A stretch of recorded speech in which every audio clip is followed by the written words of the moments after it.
nom est Philippe. Moi, dans cette vidéo, je vais vous parler de vol électrique.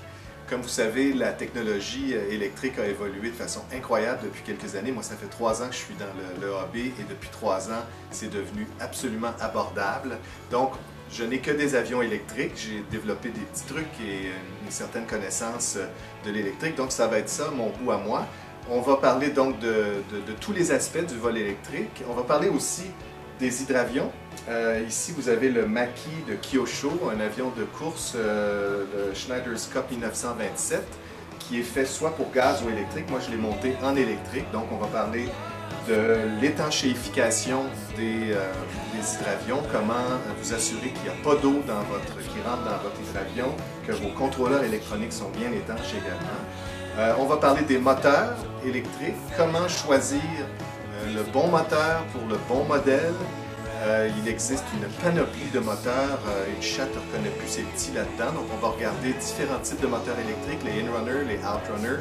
On va parler aussi de ducted fan, donc de turbines électriques, les différents modèles qui existent.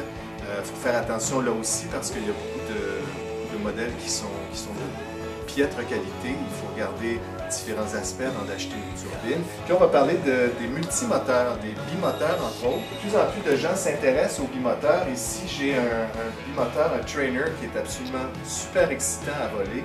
C'est fait par Multiplex, il s'appelle le Twin Star. C'est un avion qui connaît un succès incroyable à travers le monde. Donc, j'ai installé 2 moteurs électriques là-dedans, des brushless, parce que ça, c'est fait pour les anciens moteurs à balai. Donc, on parlera aussi de l'installation de plusieurs moteurs sur un appareil.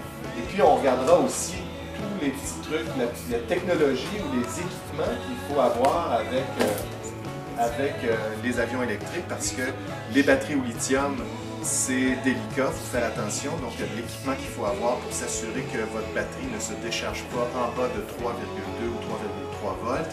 Je vous montrerai quelques pièces d'équipement.